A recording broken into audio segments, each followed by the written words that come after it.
I should probably put the thing up so people know on the post thing. Everyone hop in the chat. I'm sure no one's in here yet. Is it even are we live? I'm trying to pull it up. Yeah, we're live.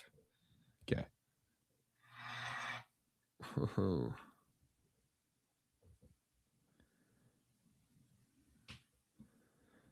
Welcome. Let's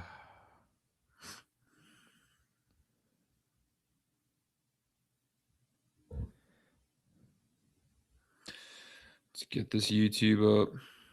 Then we can get rocking and rolling.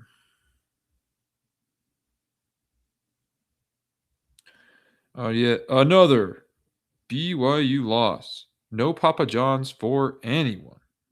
Yeah, you're gonna go. They're making everyone go hungry. No Papa John's, man, dude. What is happening? Man, freaking Papa John's, man. They need these Cougs, bro. They need them, dude. Well, not just Papa John's is probably thrilled with the promo. They're like, we don't have to give out anything. No, I think it brings them more business than anything, bro. All right, YouTube's been tweeted, and backend is ready to roll. We'll get a little more people in the chat here before we get rolling. Hop in. You guys know the drill by now.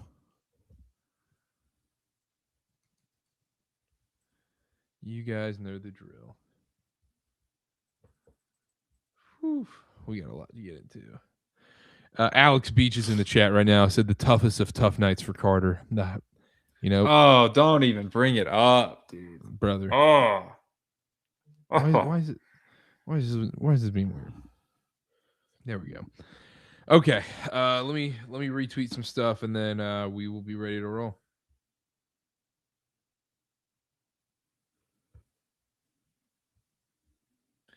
Your score prediction was basically spot on, brother. Shout out to you.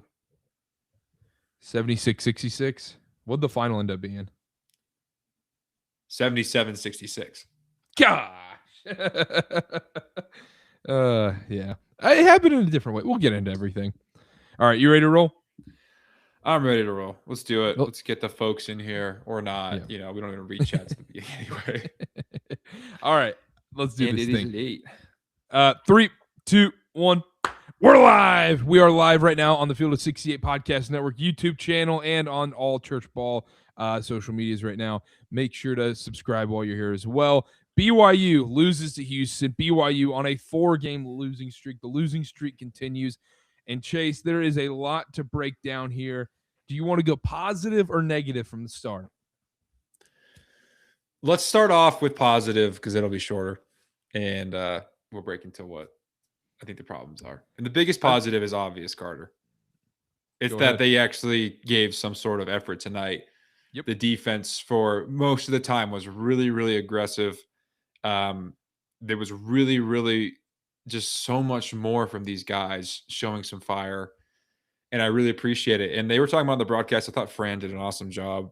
He's always so good. But they talked about how Kevin Young was so different this week. How they were like, you know, he was really locked in. He was really serious. And they're like, that's really not his style. He's not usually like that. But he was, you could tell they had a different mentality, a different sense of urgency tonight. And I, as a fan, appreciate it. And as someone who's been saying this has been the big difference, appreciate it too. Because, you showed that you can compete with Houston. In fact, this was a very winnable game. And we'll get into why they let it slip and how they shouldn't have. But you got to give them credit for where it's due on that one part. You guys actually showed up tonight, especially on defensive end. And for that, I'm pretty proud of them. Yeah, and I'll point to, I mean, obviously I second everything you said because, Moo, Boop, everyone was bringing it on the defensive end tonight. Guys were moving their feet. They weren't letting guys blow by them as best as possible. So, I mean, when you got Kingston Fleming going one-on-one against you, he's a tough guy to stay in front of. I thought they did. I mean, he was unbelievable tonight, and I still think BYU did as good of a job as possible. He ended up with 8 of 18, 0 of 3 from 3. Like, I thought BYU tried to make his night as tough as possible. Houston hit a ton of tough shots tonight. I am very happy with a lot of things on the defensive end. Another positive I'll point to as well is AJ and Rob, I thought, played fantastic tonight. I thought they picked their spots really well. I thought Yeah. going against a Yep. super physical Houston defense, I thought they were very poised, very patient, and didn't force a heck of a lot tonight. And so, especially after the performance they had against Kansas last week or Arizona, I can't remember which one, where they had a rough game. Really, really good performance by them. 45 combined, really efficient shooting as well. AJ, missed some free throws there as well, which would have been nice to have. But for the most part, I thought they played a fantastic game against a really good Houston team. I agree. AJ was awesome tonight. Obviously the 28 points, like you said, super efficient. 5 rebounds, 4 assists. Should have been almost double the amount of assists if some of these guys just make their shots. He was so good. I thought he saw the floor really well. He picked his spots. He was aggressive where he needed to be. The big thing is only 1 turnover from him. He's been struggling as a whole. The team did really. 6 turnovers against this Houston team. That's a recipe for success for most of the time. So props up to them for taking care of the ball. I thought that some bench guys stepped up too. Akostic was put in some tough situations, and I was pretty impressed with like seeing him in a game where he probably was outmatched athletically, really kind of hold his own. Obviously, we love the boot minutes, even if he's still unrefined. There's still some mistakes in there. I'm running out of nice things to say, to be completely honest. Yeah, not a lot of nice things to point to, except the effort was there. They gave a crap tonight at least, and they really did bring it on the defensive end. Let's go to the negatives, Chase. I'll start here. The bigs tonight were awful. They were absolutely awful. Very bad. And I'm just gonna say this. I think they're the reason why BYU lost this game tonight. Sure, you can point to Richie's cold shooting night, or you can point to a couple other different things. But their inability to rebound the ball tonight and be able to catch a single pass and make simple, easy plays on the offensive end cost BYU so many points. And it wasn't necessarily the exact point differential tonight that they were missing layups or getting blocked on shots or anything like that. It was how deflating it was when they would when Kaba or Bita would have a wide open dunk and then blow it in some way, somehow. And then just the air it took out of the building in the Marriott Center tonight. So I was extremely disappointed with how the bigs played, and which is so frustrating, Chase, because you came into this game going, all right, if BYU gives a crap on the defensive end, moving the ball and whatnot, I really like BYU's chances in this game. But it just feels like it's always just another different thing that comes up for BYU in these games, which cost them a loss. Honestly, coming into this game, Kaba and Bito were not on my bingo card whatsoever for BYU blowing this game, losing this game to Houston. It's kind of like golf, Chase. It's like, hey, my drive's there. I'm hitting my irons well, but my gosh, I can't putt to save my life. It's just something new every single time you get on the course, and that's how it is with this BYU team. I love that analogy. It's funny. Like, I never really subscribed to the take that most people who kind of casually watched and were like, oh, they need more help from the bench. They need more help from the bench. Like, obviously you want more scoring from the bench, but these 3 guys in the starting 5 was so good. I didn't think they were losing because of bench guys. I thought they were losing because, one of those big 3 had a problem or the starting 5 was messing up. But tonight was the first night I really was like, yeah, everyone else let these Rob Wright and AJ Dybantsa down tonight. AJ and Rob combined, because Rob was also equally very, very good. I wish he was even more aggressive. Only took 9 shots, made 6 of them, went to the free throw line 3 times, or twice, I should say. But they were like that Lamborghini, in like that rundown house meme that we see all the time. Like, that's what it was tonight. Like, dudes smoking layups, getting blown by, not grabbing rebounds. This was the first time I really felt like, you really need more from these backup guys. Look, this is the best way I can sum it up. You're right about the bigs. At the end of the day, Houston is Houston for a reason. They do these things that are small, but gosh, they win you ball games. They hustle on these offensive boards. They're calm in these big moments. They return big shots with big shots. They make their free throws. They defend without fouling when it really counts. Those are the winning stuff that makes Houston so good. It's made them good for years and years, and why Kelvin Sampson's one of the best coaches in college basketball, right? And why Houston, again after again, year after year, puts out an incredible team and finds themselves in the second weekend of the tournament. those are the things that carry that you can pound into dudes and they will do it night in, night out. And tonight it legitimately won them the game. They didn't shoot amazing. They hit some crazy shots, but BYU was matching them. They took the lead at that one point and it was like 11, 10 minutes left. And you really was like, BYU can win this game. Like, without a doubt, they were in control. They should have won it, if I'm being honest. But it was those things, and you got to credit Houston for being so gritty, so good at those small, impactful things. And BYU, if Houston is Houston, BYU is just BYU at this point. They're not at that stage. They have not built that culture.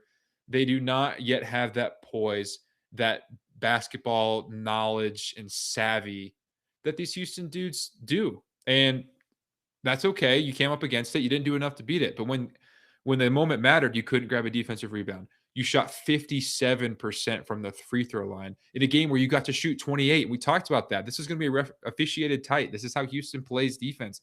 You took advantage and you missed almost half your free throws. And you fouled in the worst moments in return. And you had silly over the backs and killed possessions. And then you just missed bunnies. Like, those are the little things that make great teams great and what keep good teams from being great. Tonight, BYU just needed to do those small things well. I think they would have come away with this game in the end. They didn't. They're not Houston. They don't have that culture yet quite down, and they don't have the grit and savvy that these amazing college basketball teams do yet, Karter. Yeah, I think you nailed it because it's those little plays that matter tonight. Because you're going to go back and look at the stats tonight and you're going to go, okay, so Houston had 13 offensive rebounds tonight. BYU had 14 offensive rebounds tonight and 22 and then 22 defensive rebounds. Houston had 27. You see, okay, those are fairly even numbers and whatnot. But it was getting those offensive rebounds in the biggest moments of the game. In those huge moments, Houston was never phased. They'd never looked panicked at any moment. And even when the second the ball was going up, people weren't sitting there ball watching. There was always at least two dudes going after the ball, going after that rebound. And it's those little things that matter in these moments. And every time BYU had the chance, especially in that second half, to really take hold of this game, they would either foul or let Houston get a bucket or wouldn't be able to get a huge defining rebound to change the momentum of the game. It's those little things that make Houston great and where BYU has to figure those things out. The effort tonight, yes, it's encouraging. Yes, it's great. But the fact of the matter is, once again, you've had 5 tests again this year. 5 tests, and you failed them all. And then you also give up 99 points to Oklahoma State. Like, the facts are the facts at this point with this BYU team. They're not good enough, and they're staring at a 6 seed in the face. And look, Chase, a 6 seed in March Madness for this BYU team, for the amount of talent they have and the expectations coming into the season, it's a massive disappointment. Yeah, 6 seed was really cool last season, and it was a big accomplishment, I think, for that team. This team's just different. We have higher expectations, and you're staring it right in the face, if not lower, because guess what? I think the teams you play are only getting better. You got to see Arizona again. You got to see Tech again, who beat you already, who beat this Houston team, by the way. Yeah, it's not going to get any easier for BYU, and they have to prove themselves eventually and win one of these games. You know, you might be listening to this, you might be thinking to yourself like, "Oh, Chase, Karter, like they had some awesome offensive rebounds, they had some good moments, you know," and I agree, they did. The difference is timing. It's the context. It's clutch. It's this gene people have in this state of mind you get in when the game gets tight, when butt muscles start to clench, and the greats have it and most regular human beings don't. And I'm not trying to bag on some BYU players here, but when the game is on the line, like, you need to do everything you can for an offensive rebound. You need to go that little extra step. You need to find the urgency in you. There's the moment, I think it's like 2 minutes left. AJ hits a massive pull-up three. All of a sudden, it's a 5-point game. Oh, wait, we can get back in. We can steal this. We can right all our wrongs. Defensive breakdown. Emmanuel Sharp gets a wide open three. He's the best shooter on that team.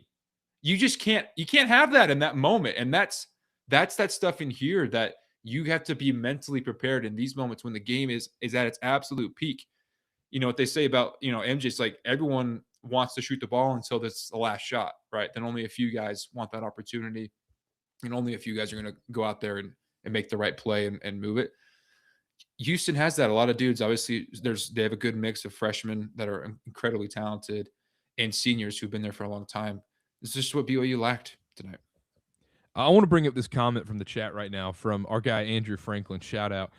He said they're playing like an NBA team that knows the regular season doesn't matter. Mm. Elite take, by the way. When I watched this BYU offense, I mentioned this to my brother who I was watching with tonight, where you know that music they play at NBA games where it's like that whistling, like do do do do do do do. Every time BYU's on The offense, headband intro? I just hear that freaking NBA music just while they're playing on offense, where it's like, oh, just another Tuesday night on League Pass. Great. And that's the other thing that I'm glad you brought that up. And this is mental stuff. You play so good. You get back in this game. You're hitting threes. You're in transition. You and I texted privately. Like they get up and run. Like good things were happening every single time. You're rebounding the ball well in that little stretch. You take the lead on this Houston team. It's starting to look like you really have them where you want them.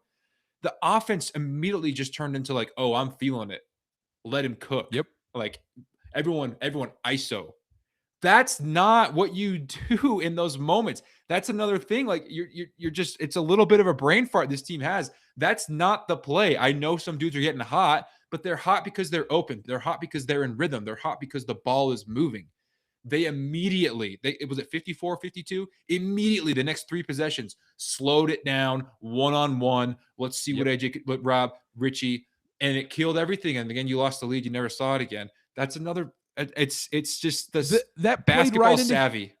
That played right into Houston's hands. Yep. That's what we talked about in the preview. Houston wanted the game to be slow, want you to get into your one-on-one situations because their guys are so elite at defending. And plus, Houston, for some reason, but they have the ability to where they're so physical that the rest feel like they can't call it every time down the floor. So then they can get away with a little bit more because they know Houston. It's the reputation of Houston. And so then if you fall into one-on-one basketball against this Houston team, you're cooked. You're not going to win. You can get away with a couple plays here and there, but you're not going to win that style of basketball. When BYU was at its best and when they were rolling tonight, Chase, is we were texting about this. You have to speed Houston up. Houston is dead last in pace in the country, especially in the Power 5, but they're still a great team, yet they play so slow. You have to speed them up. And when BYU sped them up tonight, you saw the difference. And then you also saw in BYU when they had a little bit more urgency and you saw more ball movement. You saw guys getting out and feeling more confident. And then when you let Houston settle into that half-court defense, then BYU's like, man, I don't know what to do here. They run a couple actions, and then they end up going, hey, AJ, bail us out, please. And then it ended up being a lot of like Richie ISOs, and especially in a game like this, Richie, man, the ISO's not there. And look, I still thought there was a decent amount of good stuff on the offensive end. They ran, just not enough execution. We can get into that a little bit later on, but like you said, they fell back into that one-on-one ISO. Hey, man, I'm cooking. Let's roll. No, man, speed it up. When they were going on that run, Houston misses a shot. Boom, get out and running. Don't let Houston settle into their half-court offense. And you could see how good AJ was in transition, or Rob. Mm-hmm. All these dudes, they have the athleticism, they have the speed. Just blew my mind that they just didn't keep it going, and played right into Houston's hands. And credit to Sampson, because that's exactly what they wanted to do. Credit to Uzan and credit to Kingston Fleming, because they slowed down the game right there. And BYU just fell right into that trap. Right into it. And that's what makes Sampson so good. I mean, you always got to tip your cap to Houston.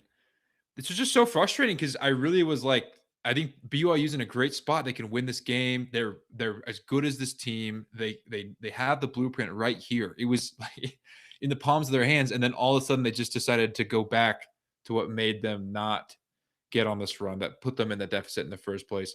And then obviously you just can't grab a rebound, which will always kill you. I mean, if a team gets 4 possessions, you best believe they're gonna find a way to score eventually.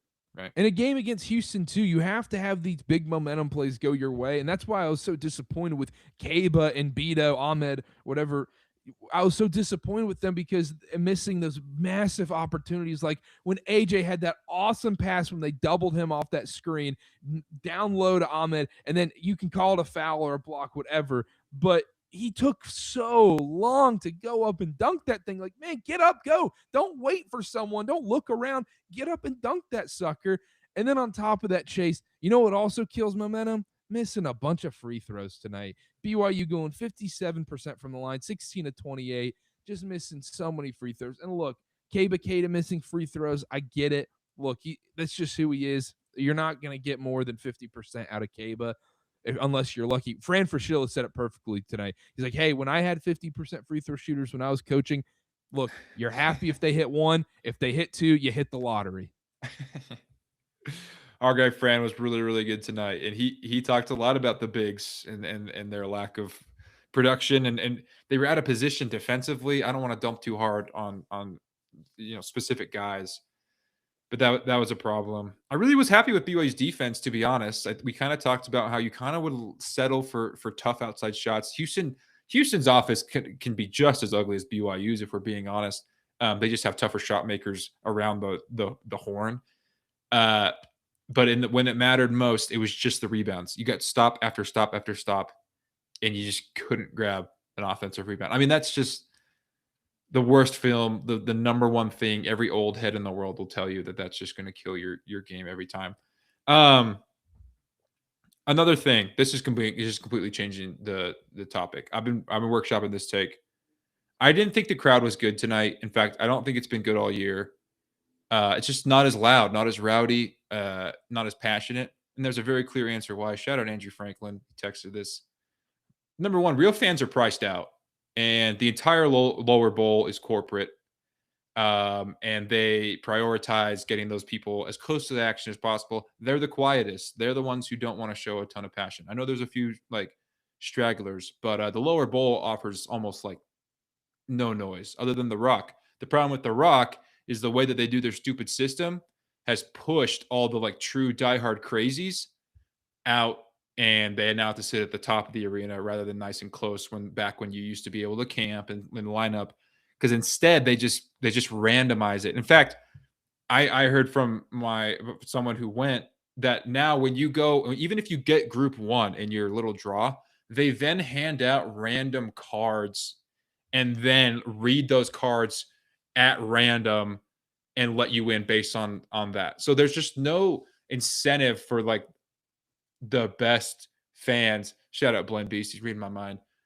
To go early. And that's what makes that student section so good, especially on opposing free throws and stuff like that. Hasn't been the same this year because they've been quiet. I'm going to say it how it is. Sorry if you went to the game and screamed your lugs out. I know there's plenty of you that do that, especially if you're watching the show. Obviously you care. But I mean, you can correct me if I'm wrong. If you were in the building, we've only been in the building for a couple games. They were some of the biggest games. I just was not impressed. Thank you. People are agreeing with me in the chat. And if you're not, go ahead and tell me why. But I think it's been so meh this season. And it's because pricing out and the way that the Rock is doing this has just killed it. And on top of that, you just came off a trip from Kansas. You're in Allen Fieldhouse, maybe the best venue in the country, off a big game. But that's not the point, though. The point is Kansas.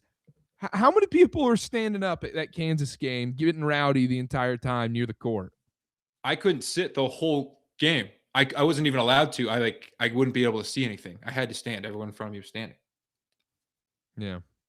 It's a bummer, man. I agree with your take because you go into the Marriott Center and it's we're all excited for these games and everything, the environment and everything.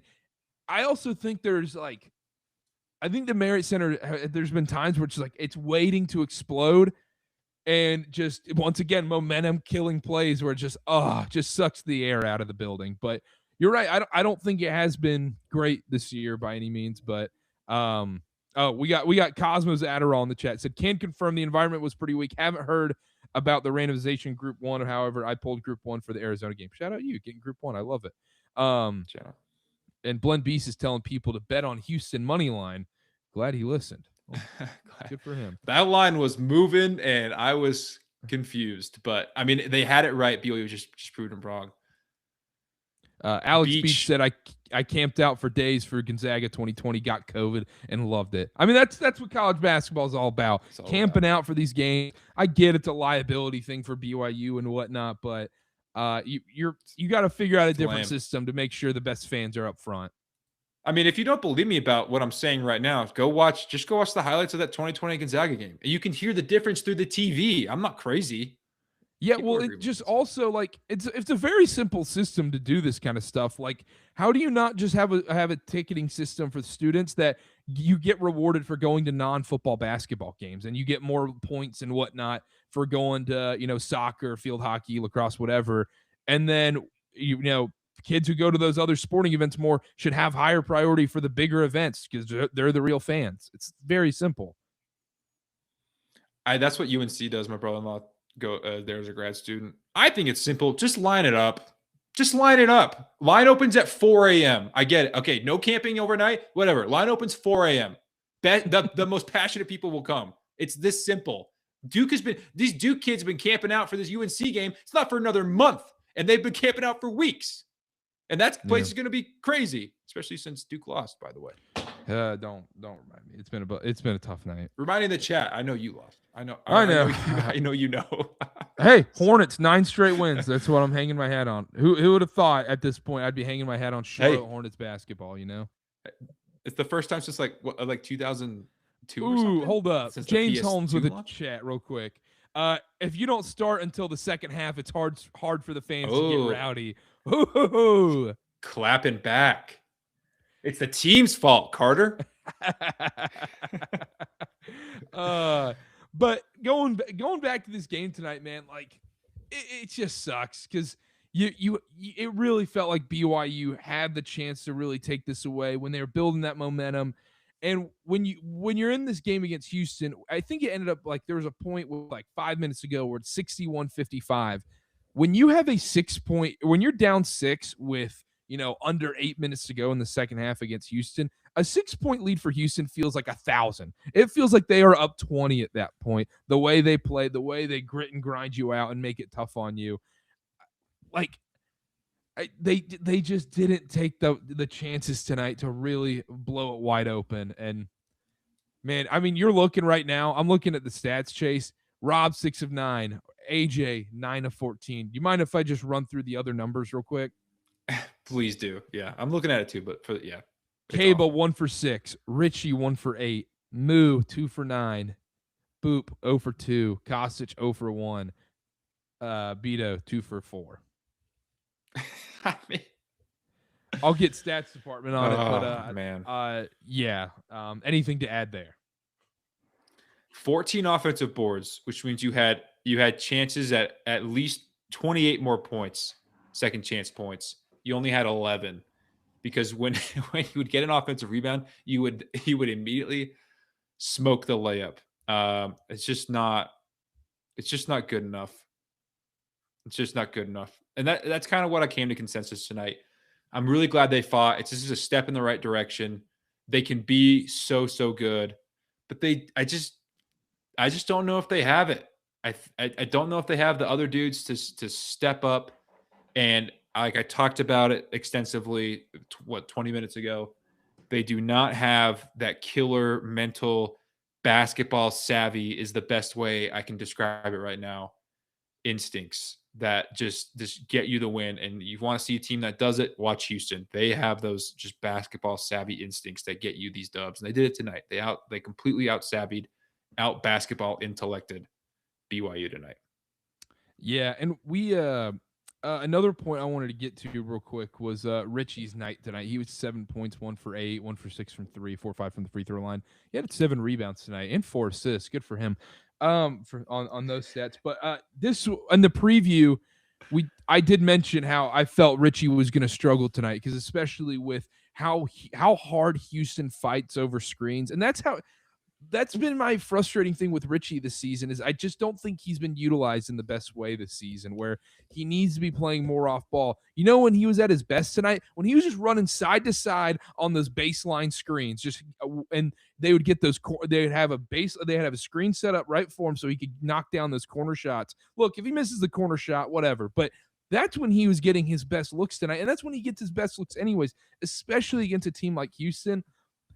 I just think he's been put into a situation where we're not using him in the right ways where he's having to dribble the ball too much. He's having to put himself into ISO situations where he needs to be coming off screens all night long. Watch the Golden State Warriors and see how they would use Klay Thompson, see him running around everywhere, see how Steph's running around everywhere. Richie should be flying all over the court. It should never be clear out, Richie going one-on-one ball. Yeah, you're absolutely right. Not a great Richie game tonight. We need to hold our hands up because we hype him up a ton. He was bad tonight. There's way too much. He's the biggest perpetrator, but everyone on BYU did this tonight for the most part, except for probably AJ. When they just would get to the paint, Karter, and then they would just like stop and they'd be like, I don't have anything. And they do like a 6-point turn with their pivot foot and just like, they're just trapped all of a sudden. They end up chucking it. And then like, all of a sudden the shot clock's at 5 seconds.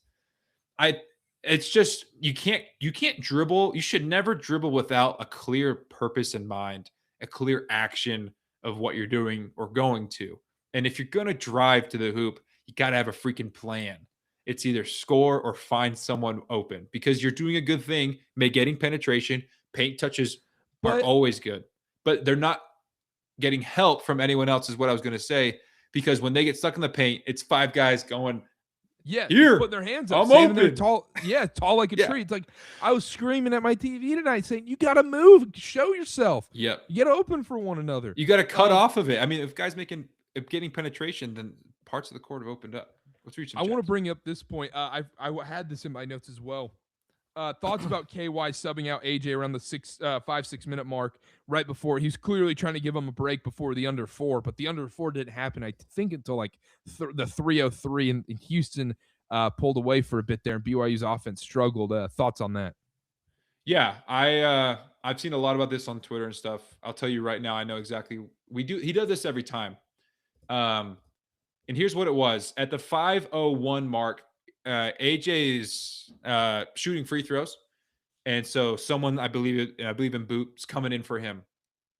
Right. So I got shooter. Once he makes it, then he goes out. KY does this all the time. He takes AJ out right before the under 4 to give him an extra blow so that he can come nice and fresh and finish the game. It's nothing new.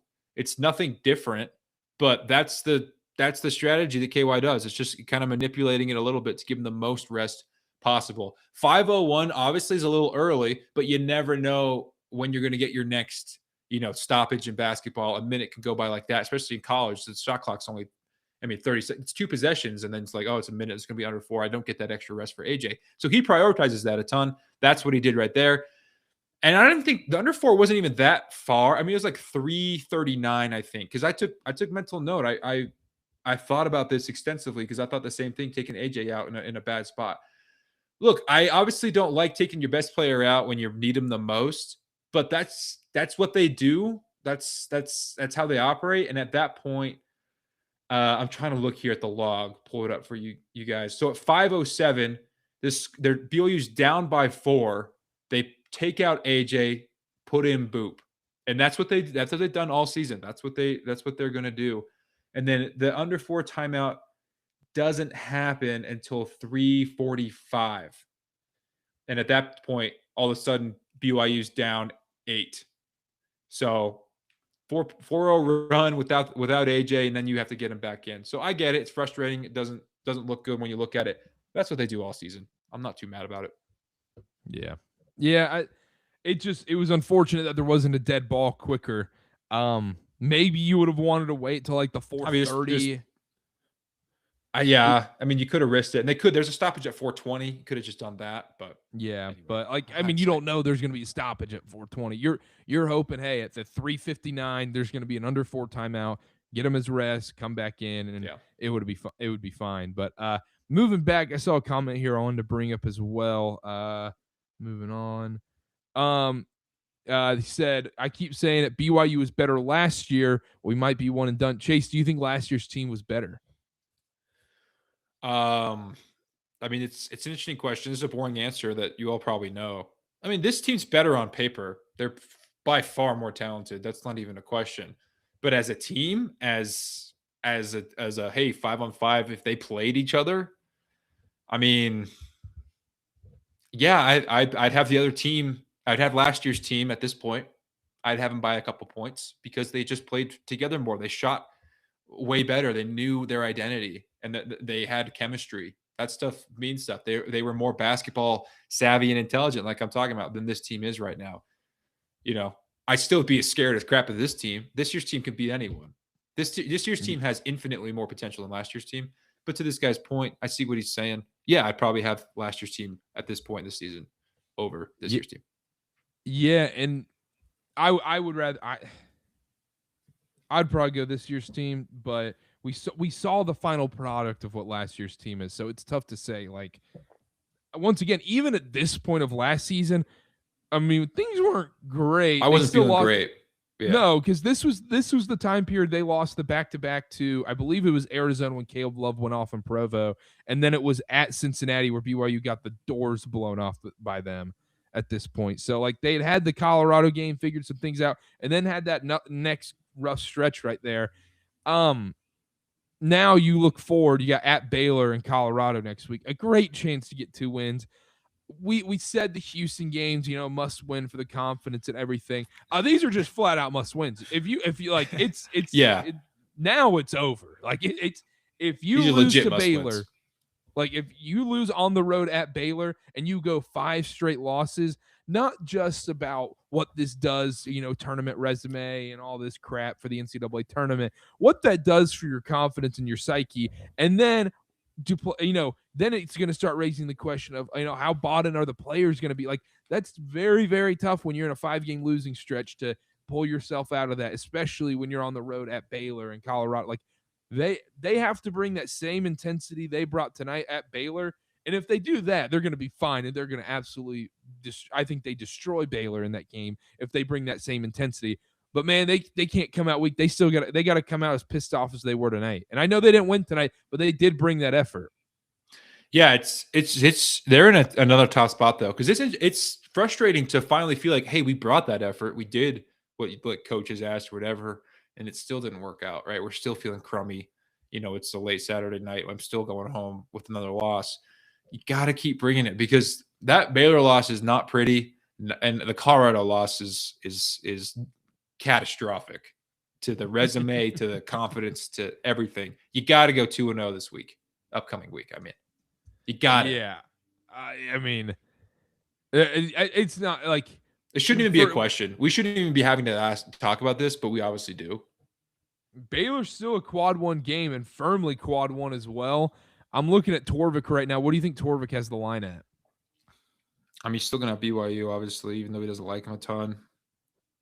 I mean, Baylor's been, I think BYU like 6.5. Ben brings up a great point. Rob Revenge game. I am seeing BYU favored by a half point. They think it's gonna be a pick'em. Oh my gosh! If any indication how the season's going, you're a pick'em against Baylor. The 13-10 Baylor Bears. Holy my cow. Goodness! Wow. I think this is a great point too from Blend Beast. I know I keep bringing up the effort and whatnot and how we see it, and he says they did bring that effort. In quotes, winning programs don't applaud effort in a loss. Exactly. But from pointing what we've seen, like, it's what you got to go off of at this point. Like, look, like, once again, I know what we had. I know what preseason expectations were. I know all this stuff. That's out the window at this point. They have to go on a run like they did last season to prove that they can, go on a run in March. But right now, they're just not showing that. Yeah, Blend Beast is totally right. A part of me wants to just be like, well, I'm ready to start writing the obituary about this team, and we'll talk about the biggest what if in BYU sports history. But I can't, because you know why? I got to do this show. So we're gonna keep being optimistic. I'm gonna. What do we got? What do we got? Ben said the Ron Sanchez Baylor Bears. The Sanchez. If you don't know Ron Sanchez, former interim UVA coach last year, not a good coach.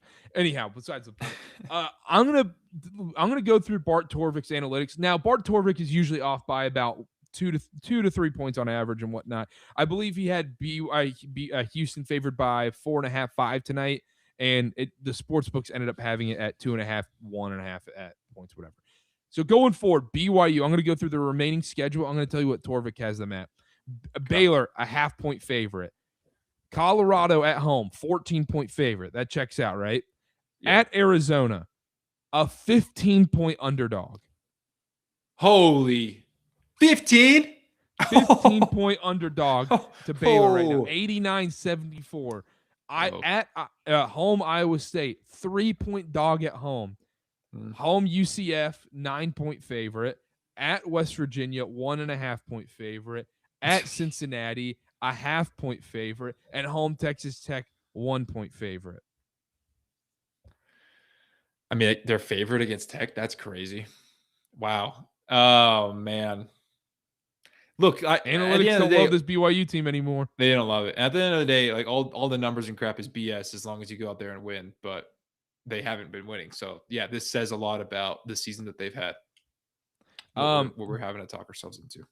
Doug Dillard brings up a great question. What do y'all think this team can even do at this point to turn it around? Almost seems inevitable, a first weekend loss in the tourney. Yeah, I'm gonna be. I mean, I got to be positive. So I'm gonna be positive, even though you're probably right, Doug. The good thing about this BYU team, and the thing that you can just hold on to hope for March, and it'll be fun. And if it ends, you can be like, whatever, I saw this coming. Is that this team is still so volatile and so talented that they could go on a run here. They can. They're that good. Not saying they will, and obviously they've shown us a lot of reason to doubt. But hey, man, if they get that 6th seed, like lace them up, dude. I don't know. Who do they play? Like, where are they going? We still have the number one scorer, one of the best players in the country, one of the best point guards. We still have one of the best shooting guards. Like we have 2 draft picks and a guy who's going to be a future one. And like, I still would like BYU's chances going into any game. I'd be nervous. I'd be, there'd be reasons to doubt. But last year's team going into Alabama, it was kind of like, hey, this was fun. This year's team, if they were to make the Sweet 16, it would be like, hey, that's 2 wins in a row, man. Maybe they're feeling their mojo. Everyone all of a sudden is talking about BYU because they're so dang talented. So you got to hold on till March at least. I think that's what we get to hang our hat on. And there's a lot of opportunities. If you want to turn it around, which I think he asked, so I'm kind of rambling about, not even going to ask, to turn it around, start winning some freaking games. It starts this week. Go 2-0. Go 2-0, Yeah. play good, show who you are. Just go 2-0 and then get to another one of these big dogs and bring it that time. But just go 2-0 this week. Come on.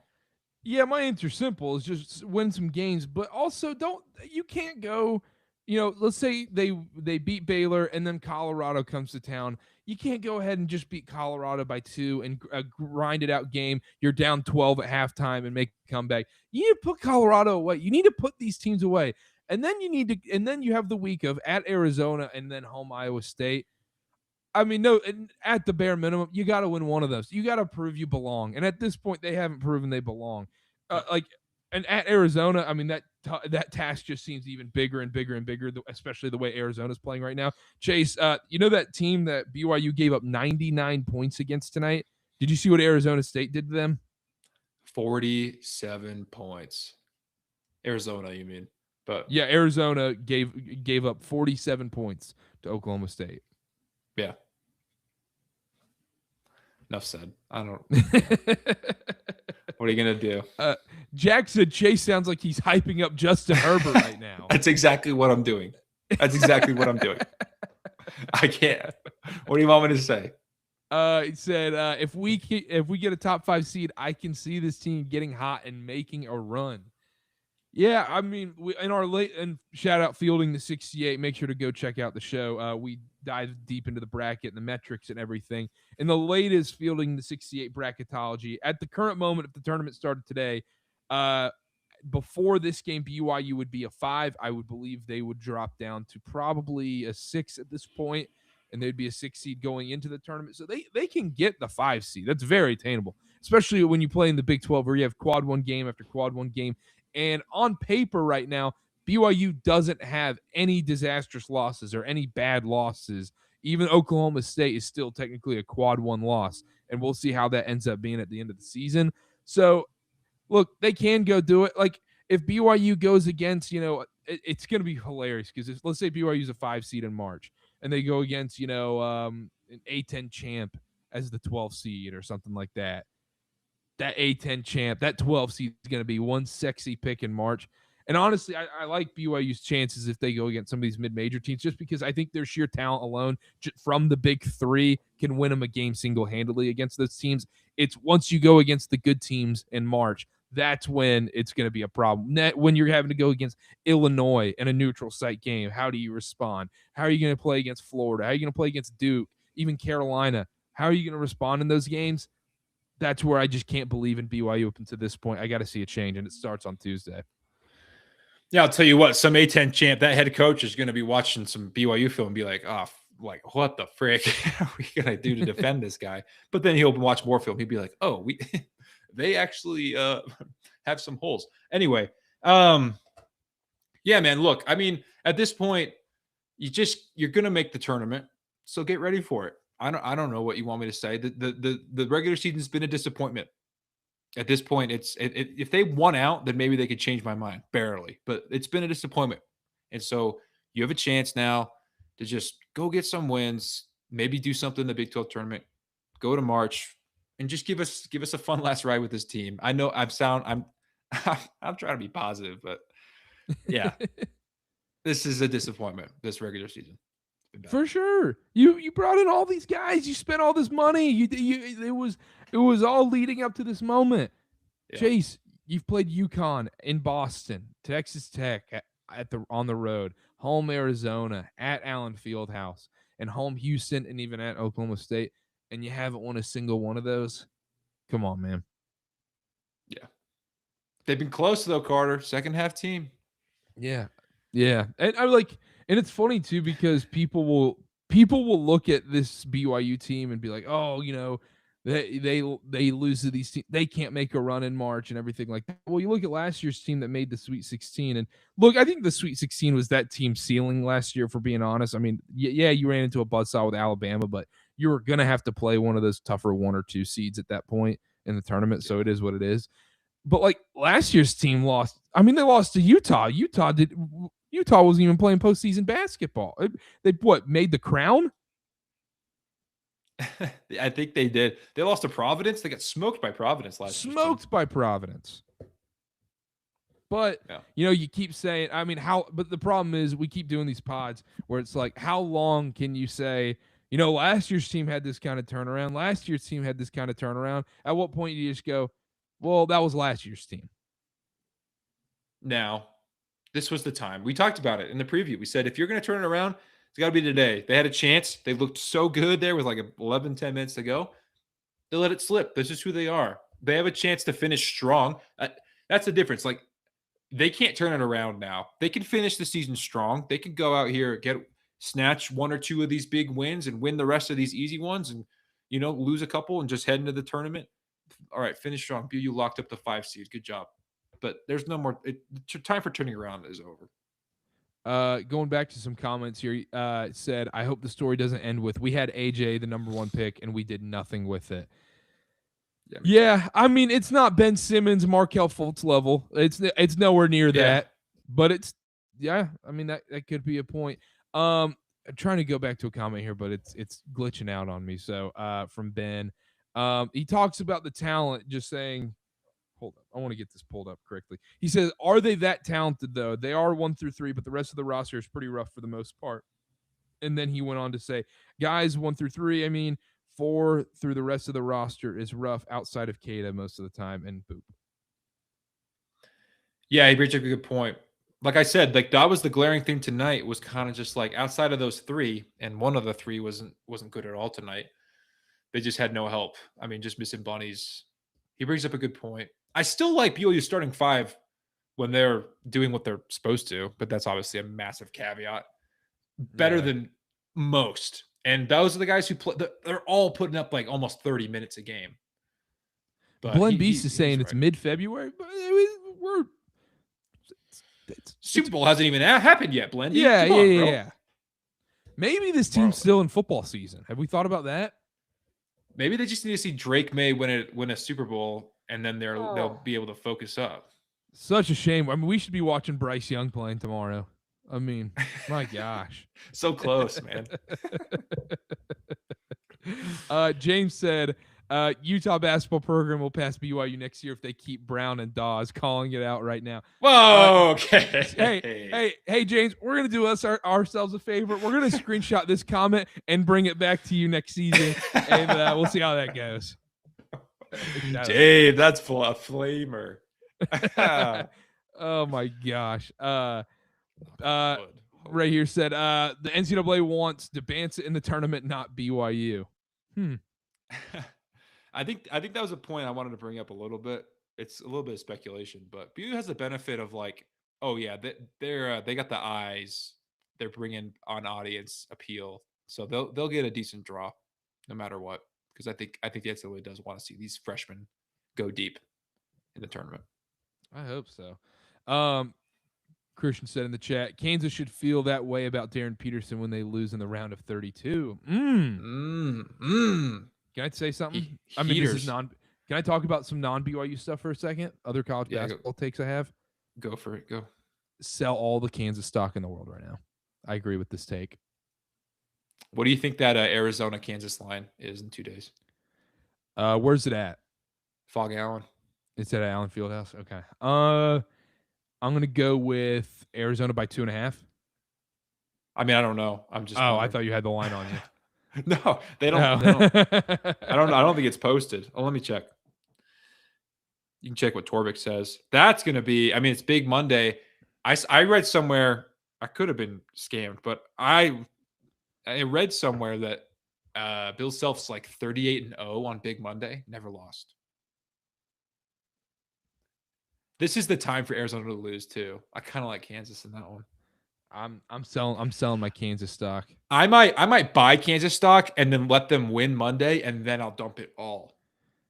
I'll dump it all once they beat Arizona and end their streak. Can we talk about Houston for a second? Please. Houston tonight, won. Kelvin Sampson, how he did not get a technical foul tonight blew me away because, I mean, he was about to kiss the ref tonight. I mean, he was about to start necking him.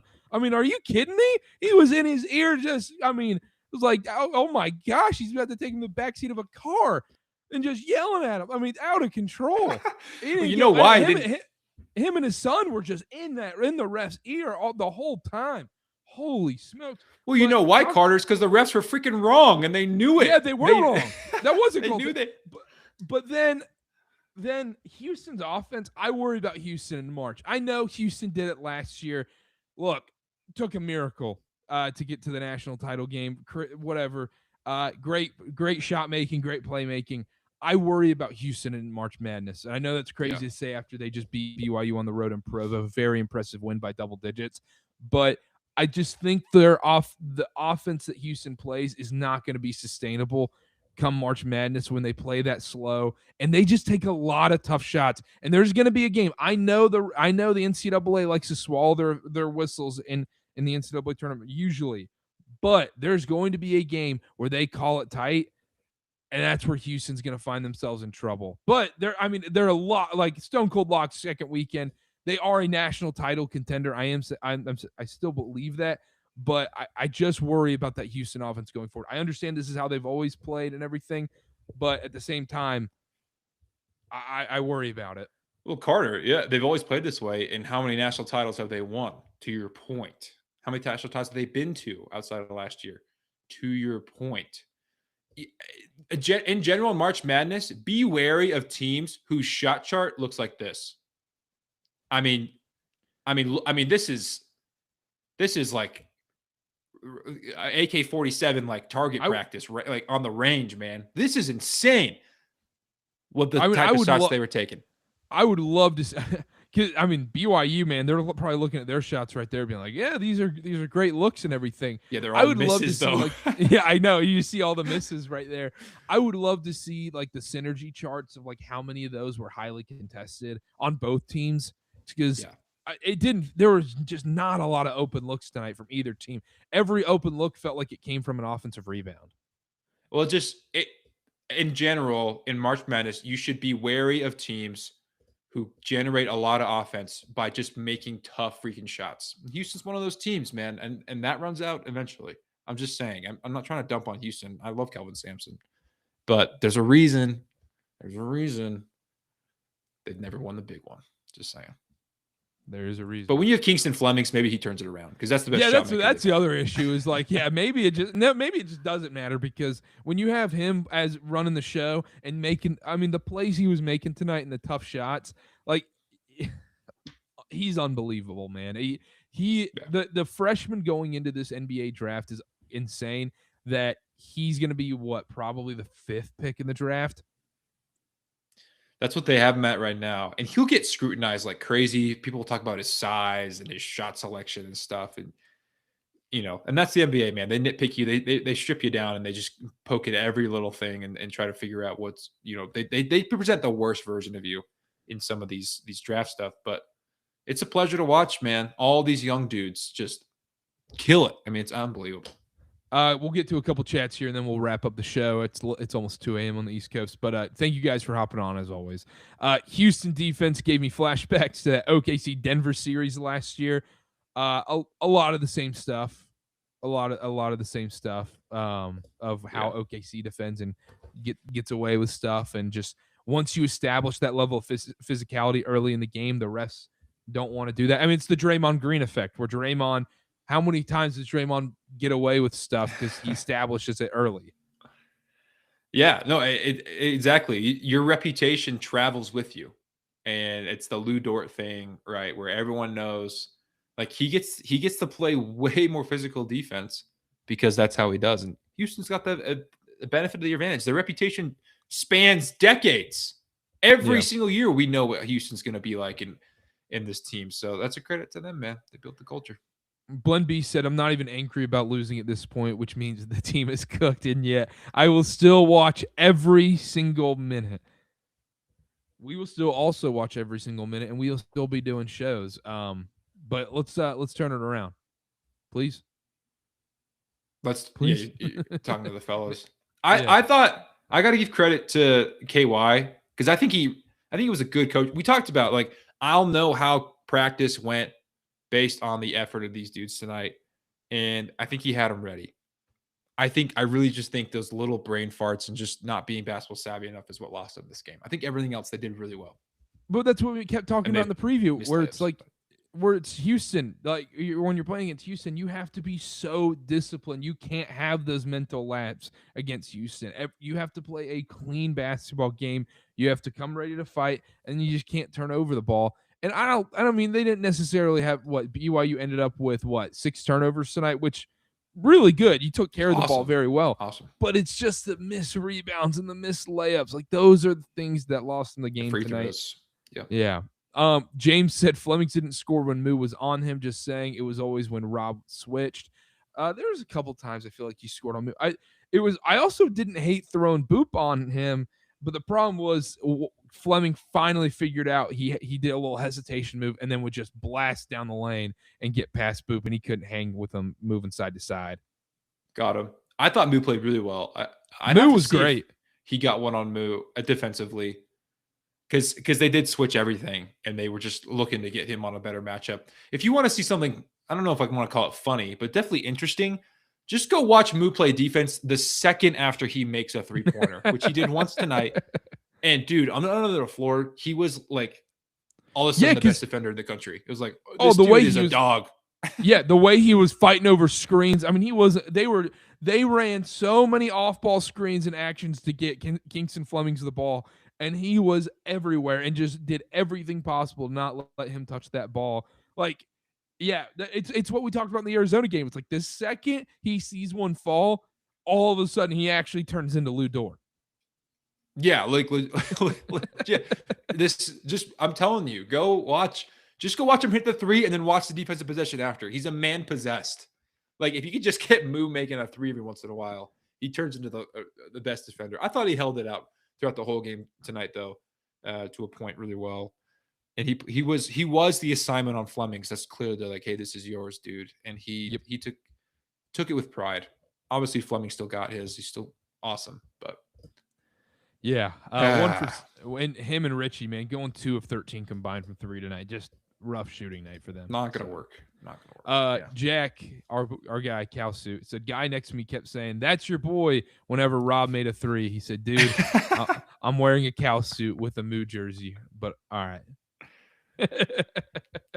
That's funny. Man. A couple questions before we get out of here. Moving forward, would you make any changes to the starting lineup? Yes or no? No. No, at that point, I think at this point, it's just going to damage if you do. You're finally, Moo's off and on, but tonight he was on. And if you bench him at this point, I think it would do more damage than defensively. On defensively, of course. Yeah. Bench him right now, it'd do more damage than good. Just I bring in Boop, too. play Boop more. This is the most Boop minutes we've seen, I think, all season, 16. I want to bump that. I want to see 18, 19, 20 plus minutes of him. I like him at the 5. I like going small. I really think that Boop grabs some of those rebounds because he just the motor is different, and he has a knack for being in position better than some of those guys. Don't change the starting lineup, but bring Boop in early and keep him in there a lot longer, I think.